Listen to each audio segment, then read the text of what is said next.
The Rhode Island General Assembly has recessed for the year, and I'd like to give you an update on how the farmers in Rhode Island did at the legislature this year. Rhode Island Farm Bureau asked for 3 bills to be introduced. Unfortunately, only one of them passed, and the bill that passed was the felony bill. It is now a felony in the state of Rhode Island if you steal more than $250 worth of a product from a farm. Another bill that we wanted that passed was that ancillary activities on farms are now covered by the right to farm law. Ancillary activities such as hay rides, corn mazes, and different kinds of events that farmers have are now protected by the right to farm law as a result of new legislation that was passed this year. The Chief of the Division of Agriculture has been reporting directly to the Director of Environmental Management, but that's not what the law says, or what the law said, I should say now, because now there is a law on the books that says the Chief of the Division of Agriculture will report directly to the Director of DEM rather than reporting to an Associate Director. On the inheritance tax, 2 things happened. First, the threshold was changed to an exemption. Previously, the threshold was about $1 million. So if you inherited $1,000,001, then you had to pay an inheritance tax on $1,001. Now the exemption has been increased to $1.5 million. If you inherit a piece of property or inherit anything that's worth $1.5,001, you only pay tax on the $1 now. Another bill that we liked by Representative Walsh said that large food producers such as restaurants, schools, prisons had to compost any food waste that they have left over rather than throwing it into the landfill. We feel this will benefit farmers because we can buy that compost or use that compost on our farms.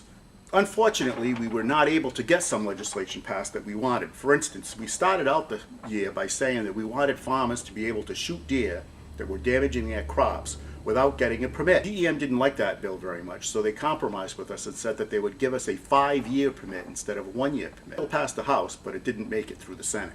The bill that we wanted was to allow wind turbines to be put on farms. We had set some standards for the wind turbine regarding the fall zone, regarding flicker and noise, and a lot of people didn't like the setbacks that we had.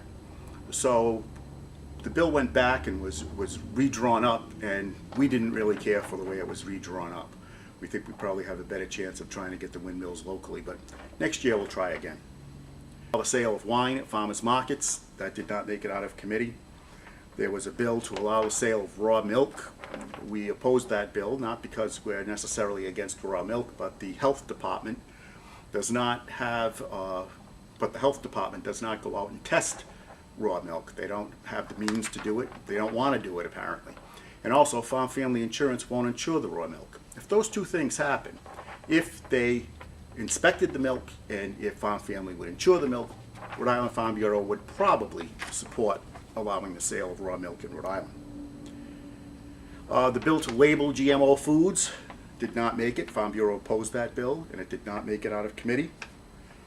There was a bill for a farmer brewery. We supported that bill, but unfortunately that did not make it out of committee. A bill introduced that would have dramatically changed the size of battery cages for chickens, and that bill never got a hearing. And Farm Bureau opposed that bill. We were willing to compromise on it.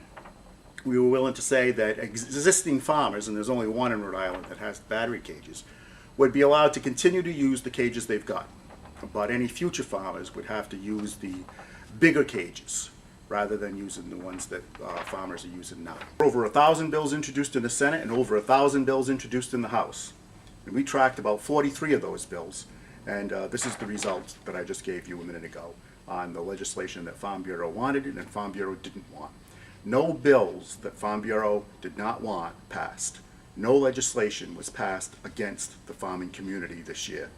And in 15 years that I've been up at the General Assembly, there has only been 1 bill that has been passed that hurt the farming community, and that was the streamlined sales tax bill. And what that bill did was, it said that farmers had to collect a sales tax on seeds where the seeds were used to produce food. and also plants that were used to produce food had to have a sales tax. previous to 2004, if you bought seeds or plants for food, to produce food, that is, you did not have to pay a sales tax. But after 2004, the farmers had to collect a sales tax on those items.